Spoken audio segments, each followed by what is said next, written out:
अनंत सूर्य, महासूर्य चेतना, सूर्य साधक श्री विश्व नारायण।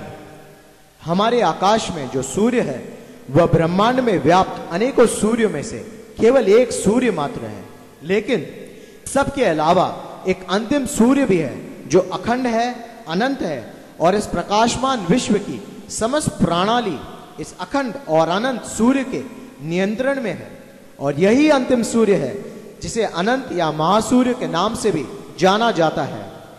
यह हमारा सूर्य इस महासूर्य का एक प्रतिनिधि मात्र है, जिसके अंतस्थ में उसी महासूर्य की चेतना और तेज विद्यमान है।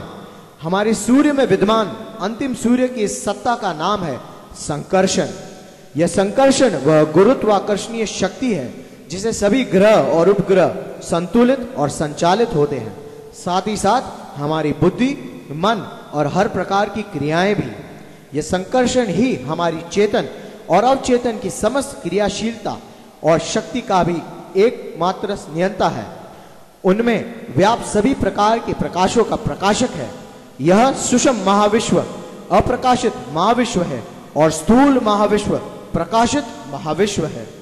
एक पिता के पुत्र के पिता बनने पर उस पिता का अस्तित्व अक्षुण्ण बना रहता है, क्योंकि उसके पुत्र के पुत्र यानी पौत्र में पिता के जीन सूक्ष्म रूप से विद्यमान रहते हैं। वही अंतिम वंशगति का धारक है और वाहक भी है। या कि जैसे एक फूल के अंदर छिपे बीज में उस फूल के सभी गुण सूक्ष्म रूप से विद्यमान होते हैं, या फिर जैसे एक परमाणु के पदार्थ के सभी रासायनिक गुण मौजूद रहते हैं, ठीक उसी प्रकार भविष्य की समस्त भावी घटनाएं एवं उनका आकार, प्रकार आदि सब कुछ उस अनंत और अखंड महासूर्य के अंतस्थल में पहले से ही विद्यमान है। सूरज के अंदर नाभिकीय विघटन प्रक्रिया के द्वारा ताप और प्रकाश पैदा होता है। फिर परमाणु के संयोग से नाभिकीय शक्ति पैदा होती है। यह नाभिकीय शक्ति सूर्य मंडल में सभी ग्रहों के बीच संतुलन स्थापित करती है। यह संकर्षणी गुरुत्वाकर्षणीय शक्ति का मूल कारण है। और यह महासूर्य जब प्रलय काल में अपने बहुरूप को एक रूप में संचित कर लेता है तो उसके कारण उसमें दबाव वृद्धि होती है और फिर तापजनित सदनता, जिसके फल स्वरूप ही प्रलय होता है।